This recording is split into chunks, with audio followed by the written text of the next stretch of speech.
بسم اللہ الرحمن الرحیم۔ بسم اللہ الرحمن الرحیم۔ عزیز طلبہ کرام، امید ہے کہ آپ تمام احباب خیر و عافیت سے ہوں گے۔ آج ہمارا سبق نمبر 95 ہے، اور آج کے سبق میں ہم باب المرابحہ و تولیہ کا ذکر کرتے ہیں۔ بے مرابحہ اور تولیہ، یعنی اس سے پہلے جو بیوع تھی ان کا تعلق، یعنی وہ مبیع کے اعتبار سے ہم پڑھ رہے تھے کہ مبیع کی قسم اس اعتبار سے تھا، اور اس میں پھر بے صحیح، بے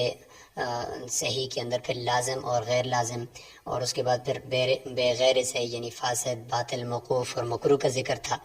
تو اس میں زیادہ تر جو فوکس ہمارا تھا وہ ہم مبیع یعنی وہ جو چیز خریدی جا رہی ہے اس کے اوپر تھا، اور اس کو ہم سمجھ رہے تھے کہ وہ کیسی ہونی چاہیے۔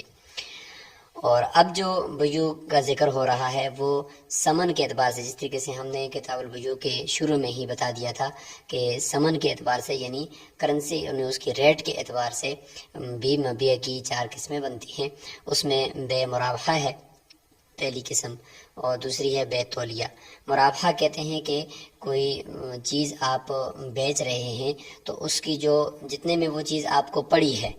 وہ قیمت آپ بتا کر اس کے اوپر نفع کے ساتھ بیچ دیں، اس کو کہتے ہیں مرابحہ۔ اور تولیہ کہتے ہیں کہ جتنے کی آپ کو وہ چیز پڑی ہے اپنا خرچہ وغیرہ سارا کچھ اس میں ڈال کر اسی میں ہی کسی کو دے دینا۔ مثال کے طور پر اگر کوئی چیز آپ کو 10 روپے کی پڑی ہے، مطلب 8 روپے کی چیز تھی، اس کے ساتھ مزید کچھ اخراجات یا اس کے اندر کوئی کلر وغیرہ آپ نے لگائے ہیں یا کوئی بھی اس کی مزدوری آئی ہے جس سے اس مبیع کی قیمت میں اضافہ ہوا ہو، تو اس سب کو آپ اس میں ملا سکتے ہیں۔ تو اس کو آپ نے ملایا اور آپ کو وہ 10 روپے کی پڑ گئی ہے، تو آپ کہتے ہیں کہ بھائی یہ چیز مجھے 10 کی پڑی ہے، آپ کو میں 12 کی بیچتا ہوں، تو یہ مرابحہ ہے۔ یا آپ کہتے ہیں کہ مجھے 10 کی پڑی ہے، 10 ہی کا میں آپ کو اس کا ولی بناتا ہوں، مالک بناتا ہوں، اس کو تولیہ کہتے ہیں۔ تو مرابحہ ربح سے ہے، فما ربحت تجارتہم قرآن میں ہے نا، تو اس کا معنی ہوتا ہے نفع کمانا۔ اور تولیہ کا معنی ہوتا ہے ولی یولی تولیتن، کا معنی ہوتا ہے کہ دوسرے کو اس کا والی بنا دینا، اس کا مالک بنا دینا، تو جتنے میں اس نے خریدی ہے اتنے کا اس کو مالک بنا دینا۔ تو اسی سے آپ سمجھ گئے کہ پچھلے جو بے تھی عام بے، اس کے اندر یہ تھا کہ پہلا ثمن نہیں بتایا جا رہا تھا، بلکہ بس یہ کہا جا رہا تھا کہ بھئی کتنے کی دیتے ہو، اتنے کی دیتا ہوں۔ اور اس میں یہ ہے کہ پہلا ثمن بتایا جائے گا، پہلی اس کی قیمت بتائی جائے گی، اس لیے یہ بے مرابحہ اور تولیہ کا ذکر الگ سے کیا ہے اور ثمن کے اعتبار سے ہے۔ اور تیسری قسم اس میں ہوتی ہے بے وزیہ۔ وزیہ کا مطلب ہوتا ہے کہ جتنے کی پڑی ہے اس سے بھی کم پر دینا، 10 کی پڑی ہے 8 کی دینا، وزیہ۔ اور چوتھی اس میں ہوتی ہے ثمن کے اعتبار سے مساومہ، کہ بغیر پچھلی ریٹ بتائے فی الحال ریٹ طے کر کے دے دینا۔ وہ ہم نے ابھی تک اس کو مساومہ کو ہی پڑھ رہے تھے، اور اب یہاں سے پچھلے ثمن کو بتانے والی جو باتیں ہوتی ہیں وہ ہوگی۔ تو یاد رکھیں اس میں چونکہ دیانت کا بڑا دخل ہے، اس بے میں دیانت کا بڑا دخل ہے کہ کہیں جھوٹ نہ بول دے بائے مشتری کے ساتھ کہ مجھے پڑی اتنی کی، حالانکہ پڑی کہیں کم کی ہو اور وہ زیادہ کی بتا دے، نہیں، بلکہ یہ ہے کہ وہ جو ثمن بتا رہا ہے حقیقت میں بھی وہی ہو، اور یہ وہ جو بتا رہا ہے تو اتنے کے ہی آگے اسی ثمن کی جنس سے ہی آگے اس کو بیچے۔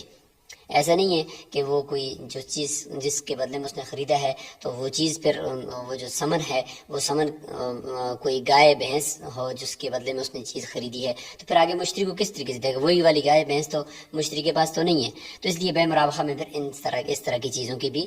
پھر خیال رکھنا ہوگا۔ تو تعریف ہو جائے گی جس طرح مختصر ہو بھی گئی ہے۔ اور مرابحہ تولیہ کے اندر اگر خیانت ہو جاتی ہے تو اس میں پھر یہ ہے کہ ائمہ کے اقوال ہیں کہ کیا ہوگا اور کیا نہیں ہوگا۔ اس میں مرابحہ اور تولیہ کے اندر کچھ شرائط بھی ہیں، ان شرائط کو مد نظر رکھنا ہوگا۔ سب سے پہلی شرط تو یہ ہے کہ جو رأس المال ہے اس میں کرنسی ہونی چاہیے یا وہ مثلی ہونا چاہیے۔ جیسے کہ ابھی ہم نے اس لیے بتایا کہ چونکہ خیانت سے بچنا ہے نا، اس میں مشتری کو بائے وہ بتا رہا ہوتا ہے کہ مجھے اتنے کی پڑی ہے، تو وہ یا تو رقم ہونی چاہیے، یعنی مثلا پیسے ہیں یا درہم ہے یا دینار ہے یا کچھ بھی ہے، لیکن یہ کہ کرنسی ہو۔ اگر کرنسی نہیں ہے تو پھر کم از کم مثلی ہو۔ مثلی ہو کا مطلب یہ ہے کہ اس کی مثل بازار سے معلوم کی جا سکتی ہو، مثل اس کی ملتی ہو، تو تب ہی جا کر مشتری اسی طرح کی چیز دے گا اس کو نا۔ ورنہ اگر قیمی ہوگی یا اس کی مثل نہیں ہوگی بازار میں یا وہ کرنسی نہیں ہوگی، مثال کے طور پر بھائی نے وہ چیز گائے بھینس دے کر خریدی ہے یا بکری دے کر خریدی ہے، تو اب وہ اسی طرح کی بکری مشتری کہاں سے لائے گا؟ اگر چلو دیکھتے ہیں کہ بھئی اس بکری کی قیمت دے دیتا، اب اس کی قیمت تو ہم ایک گمان کے ساتھ لگائیں گے نا کہ بھئی وہ بکری اتنی روپے کی تھی لہذا آپ مجھے اتنے روپے دے دو، تو یہ تو خیانت ہے کہ کیا پتہ وہ بکری کتنے کی تھی، تو اس میں یہ چیز جو ہے وہ صحیح طریقے سے کلیئر نہیں ہوتی۔ دوسری شرط یہ ہے کہ رأس المال کی مقدار مشتری کو معلوم ہو، رأس المال کی مقدار مشتری کو معلوم ہونی چاہیے کہ رأس المال جو ہے وہ کتنا تھا، 1000 تھا، 2000 تھا، کتنا ہے وہ معلوم ہونی چاہیے۔ اور تیسرا ہے کہ نفع کی مقدار بھی معلوم ہو کہ نفع آپ مجھ سے کتنا لے رہے ہیں۔ اور چوتھا یہ ہے کہ عقد اول درست ہونا چاہیے، اگر پہلا عقد ہی جس عقد کے ذریعے سے بائی نے حاصل کیا ہے اس کو، وہ عقد مثلا فاسد ہے، تو جب فاسد ہے تو فاسد عقد میں سمن تو نہیں لازم ہوتا، تو قیمت لازم ہوتی ہے نا، مارکیٹی ریٹ، تو پھر یہ جو سمن بتا رہا ہے پھر یہ جھوٹ بول رہا ہے۔ نمبر 5، رأس المال مبیع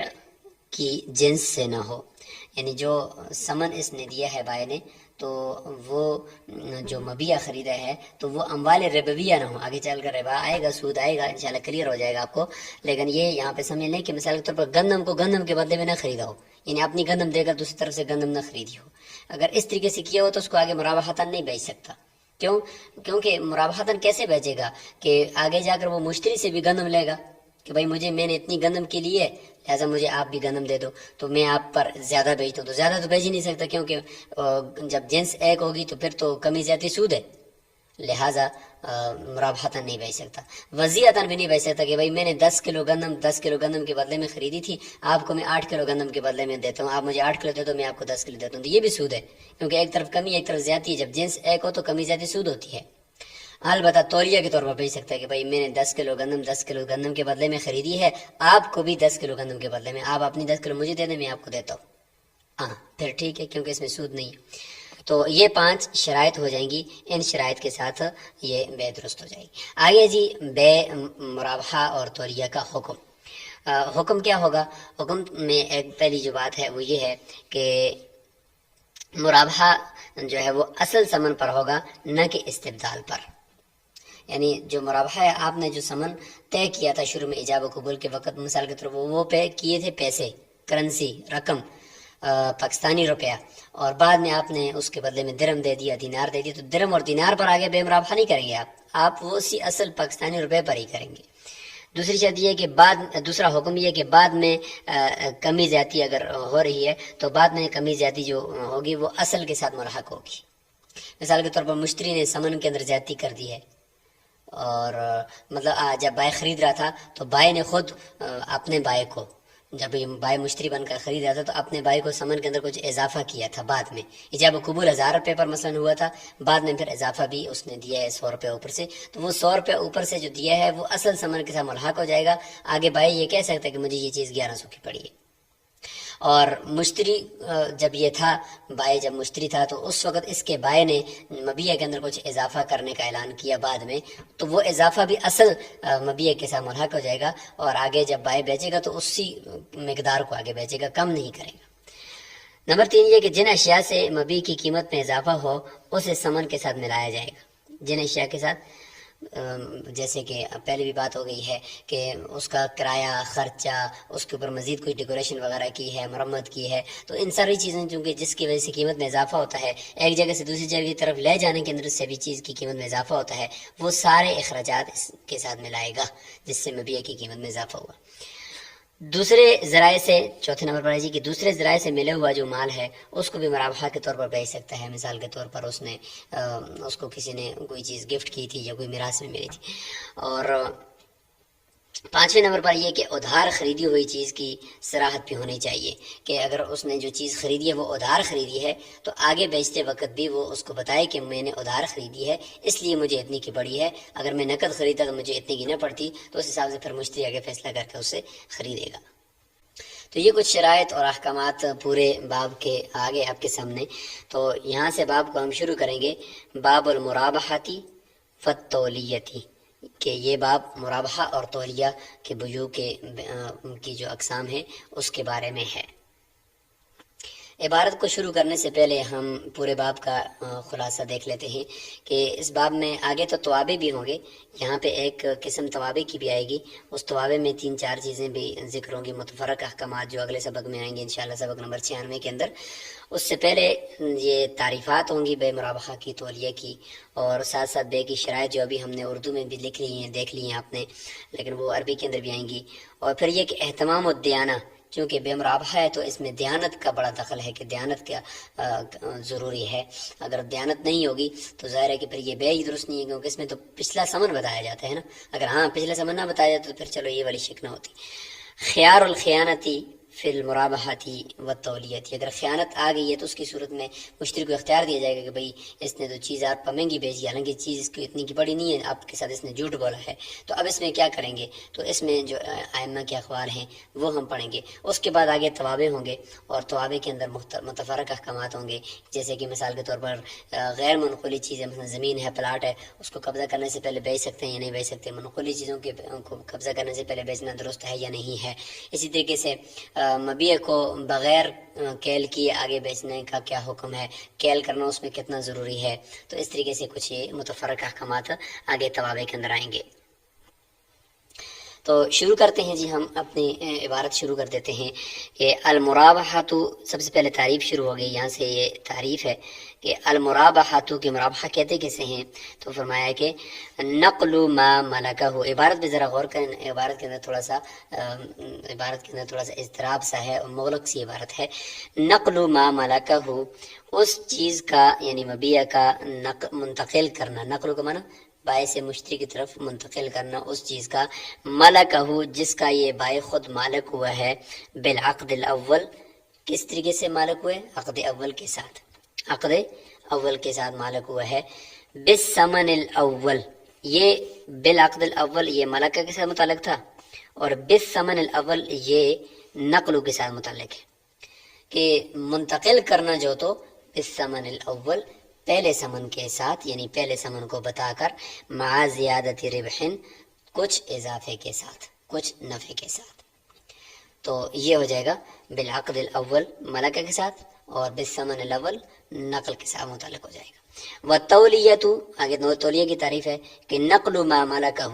منتقل کرنا بائع سے مشتری کی طرف اس چیز کا جس کا بائع مالک ہوا ہے، مالک ہوا جو تو بالعقد الاول، عقد اول کے ساتھ، منتقل کرنا جو تو، یہ بھی یہاں پہ بالثمن الاول تولیہ کے ساتھ متعلق ہے کہ منتقل کرنا جو تو پہلے سمن کو بتا کر، من غیر زیادت ربح، بغیر نفع کی زیادتی کے، یعنی نفع کی زیادتی اس میں نہیں ہوگی، بغیر نفع کی زیادتی کے، من غیر زیادتی ربح۔ تو یہ ہو گیا جی بے مرابحہ اور بے تولیہ کی تعریف۔ ولا تصح المرابحۃ والتولیۃ حتى يكون العوض مما له مثل، یہ شرائط شروع ہو گئی ہیں کہ مرابحہ اور تولیہ درست نہیں ہے اس وقت تک جب تک کہ عوض مثلی نہ ہو، لہذا یہاں تک کہ عوض کیا ہو جی؟ مما له مثل، مثلی ہو، کہ یا تو کرنسی ہو یا پھر ایک مثلی ہو، تاکہ اسی طرح کی چیز پھر مشتری بعد میں دے بھی سکے نا۔ وَيَجُوزُ أَن يُضِيفَ إِلَى رَأْسِ الْمَالِ أُجْرَةَ الْقَصَّارِ، اور یہ بھی آگے مزید کچھ احکامات بھی ہیں کہ جائز ہے کس کے لیے، یعنی مرابحتاً بیچنے والے کے لیے، ان یضیفہ کہ وہ ملائے، الی رأس المال، اصل قیمت کے ساتھ، کس چیز کو ملائے؟ اجرت القصار، دھوبی کی اجرت، اگر اس کپڑے کو اس نے دھلایا ہے اور اس کے خرچہ اس کے اوپر آیا دھونے کا، دھوبی کی مزدوری آئی ہے تو وہ مزدوری بھی ساتھ اس کی اصل قیمت کے ساتھ ملائے گا۔ والصباغ، اور اگر کلر کروایا تو کلر کرنے والے کی جو مزدوری ہے وہ بھی اس کے ساتھ ملائے گا۔ والطراز، اور نقش و نگار کرنے والا، کوئی ڈیکوریشن کرنے والا، اس کو دیا تھا ڈیکوریشن کرنے کے لیے، اس کی مزدوری بھی۔ والفتل، اور رسی بٹنے کی اجرت، رسی بٹنا بھی ہوتا ہے کہ اس میں خاص طور پہ جو چادر ہوتی ہے اس کے آگے جو جھالر ہوتے ہیں تو وہ بھی ایک طرح کی رسی بٹتے ہیں، یعنی رسی بٹنے کا مطلب ہے کہ جس طرح رسی کو اس طریقے سے اس کے پیچ و خم بنا کر اس کو سخت کیا جاتا ہے، اس طریقے سے مبیع کا کوئی ایسا کپڑا ہے کہ جس کے آگے سے اس کی جو ہے وہ جھالر وغیرہ بنانے پڑے ہیں، یا اس کی کوئی رسی کی طرح کہ اس کے کوئی بٹنا پڑا ہے، تو یہ بھی ایک طرح کا سمجھ لیں کہ نقش و نگار ہے، تو اس کی اگر کوئی مزدوری ہے تو وہ بھی اس کے ساتھ ملائی جائے گی۔ وہ اجرت حمل الطعام، اور غلے کو اٹھانے کی اجرت مطلب کرایہ ہے، لینڈنگ ہے اور لوڈنگ ہے، اس کا جو خرچہ آیا ہے وہ سارا اس کے ساتھ ملائے گا۔ تو خلاصہ یہ نکلا کہ جتنا بھی خرچہ مبیع کی قیمت میں اضافے کے طور پر ہوا ہے کہ اس کے اندر قیمت میں اضافہ ہو، اتنا خرچہ جو کیا گیا ہے اس کی قیمت میں اضافہ کرنے کے لیے وہ سارا کا سارا اصل قیمت کے ساتھ ملایا جائے گا۔ لیکن یہ پھر آگے نہیں کہے گا کہ میں نے اتنے کی خریدی ہے، حالانکہ خریدی تو اس نے مثال کے طور پر ایک چیز 1000 روپے کی ہے، اس کے اوپر یہ سارے اخراجات جمع کریں، کرائے وغیرہ لگائیں تو وہ تو 1500 کی اس کو پڑ گئی ہے۔ تو یہ نہیں کہے گا کہ میں نے 1500 کی خریدی ہے، بلکہ یہ کہے گا کہ مجھے 1500 کی پڑی ہے، ورنہ خریدی تو 1000 روپے کی ہے، پھر جھوٹ نہ ہو جائے۔ اس لیے فرمایا کہ وَيَقُولُ، کہے گا قام علیہ بقضا، یہ مجھے اتنے کی پڑ گئی ہے، مجھے اتنے کی پڑ گئی ہے۔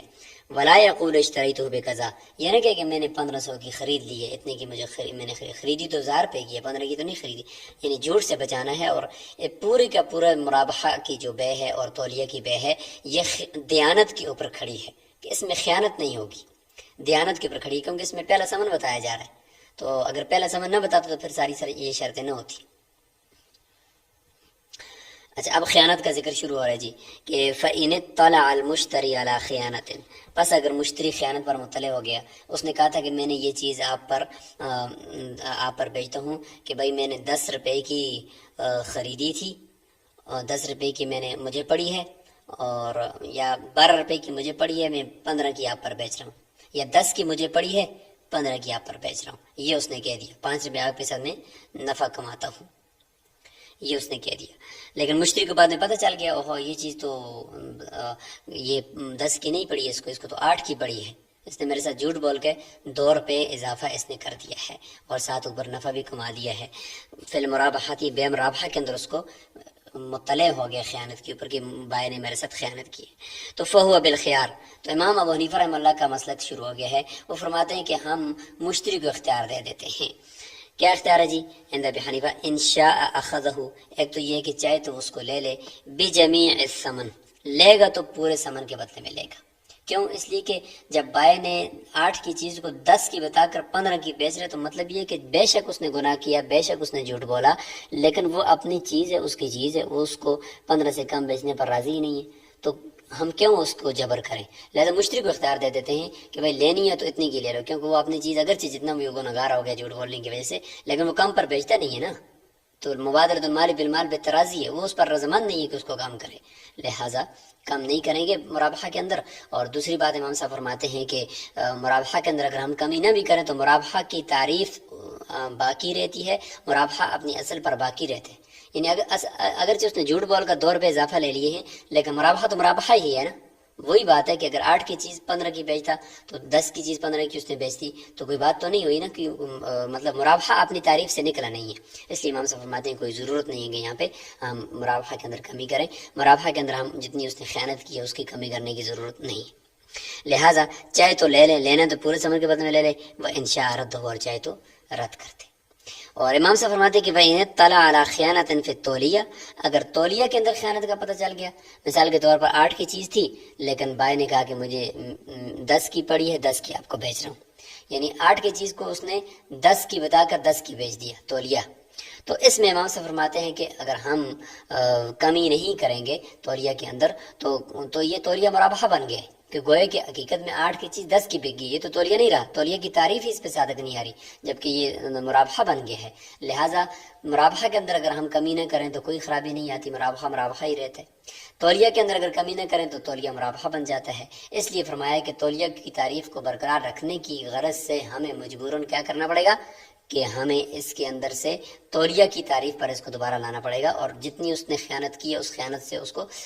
ساقط اتنی خیانت کی بقدر کرنا پڑے گا، لہذا اسقطها من الثمن، جتنی خیانت اس نے کی ہے اتنی خیانت کو ثمن سے ساقط کرنا پڑے گا، یعنی 8 کی چیز 10 کی بتا کر 10 کی بیچی ہے، لہذا اس کو دوبارہ 8 کی کر دیا جائے گا، 2 روپے جو ہے وہ بائے جو ہے وہ واپس مشتری کو دے دے گا۔ تو یہ ہو جائے گا جی جو امام صاحب کا مسلک ہے کہ مرابحہ کے اندر ضرورت نہیں ہے کمی کرنے کی خیانت کی بقدر، جبکہ تولیہ کے اندر ضرورت ہے، اس لیے ایک میں کریں گے دوسرے میں نہیں کریں گے۔ امام ابو یوسف رحمۃ اللہ فرمائیں گے کہ یحط فیہما، دونوں میں کمی کریں گے، مرابحہ میں بھی کمی کریں گے، تولیہ میں بھی کمی کریں گے۔ تولیہ میں تو کمی کرنی امام صاحب کے قول کے مطابق کہ وہ تولیہ مرابحہ بن گیا ہے، مرابحہ کے اندر بھی کمی کریں گے کیونکہ اس نے خیانت کی ہے، تو خیانت کی بقدر تو کمی ہونی چاہیے۔ اب امام ابو یوسف اللہ کے قول کو ذرا سمجھیں، وہ جو کمی کی بات کرتے ہیں، چلو تولیہ میں تو کمی 2 روپے ہوئے ہیں، وہی کمی کریں گے۔ امام ابو یوسف اللہ فرماتے ہیں کہ مرابحہ کے اندر جو کمی کریں گے تو وہ اصل قیمت میں بھی اس نے خیانت کی ہے، اور اسی کی بقدر پھر آگے نفع کے اندر بھی خیانت ہوگی نا۔ مثال کے طور پر 8 کی چیز 10 کی بتائیے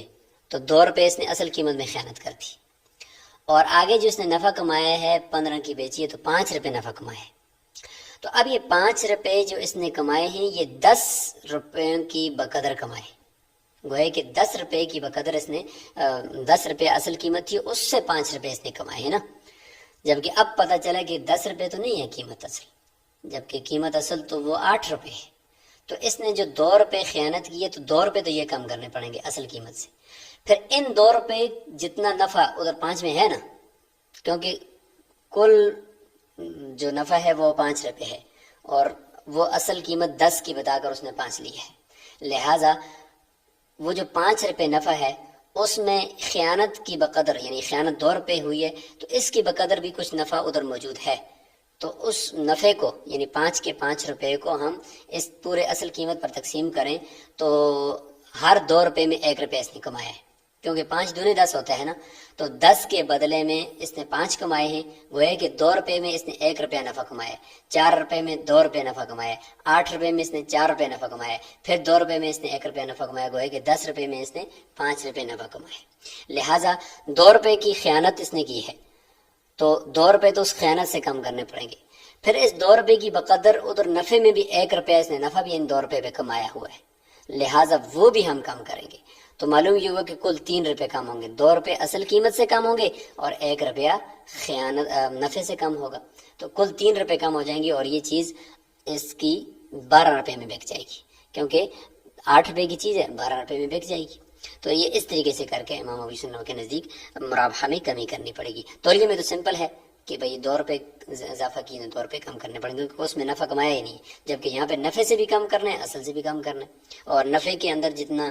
خیانت کی بقدر جو رقم تھی اس سے جتنا نفع کمایا وہ کم کرنا ہے، اصل قیمت جو تھی 8 روپے اس سے جتنا نفع کمایا وہ کم نہیں کرنا۔ اور امام محمد فرماتے ہیں لا یحط فیہما، دونوں میں کمی نہیں کریں گے، کیونکہ وہ راضی نہیں ہے اس سے کم پر بیچنے پر، اگرچہ وہ گنہگار ہو رہا ہے لیکن کمی کرنے پر راضی نہیں ہے وہ، لہٰذا اس میں جو راجح اور مفتبی قول ہے وہ امام صاحب کہہ کہ مرابحہ میں تو کمی نہیں کریں گے جبکہ تولیہ میں کمی کریں گے۔ امام محمد فرماتے کمی تو نہیں کریں گے لیکن پھر مشتری کو نقصان ہوتا ہے، لیکن یخیر فیہما،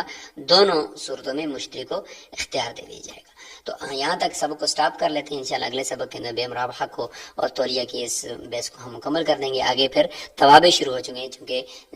اصل جو بیس تھی وہ مرابحہ کی مکمل ہو گئی ہے، مزید کچھ شرائط اور احکامات کے اوپر توابع آگے آ رہے ہیں، انشاءاللہ وہ اگلے سبق کے اندر ہوں گے۔ السلام علیکم ورحمۃ اللہ وبرکاتہ۔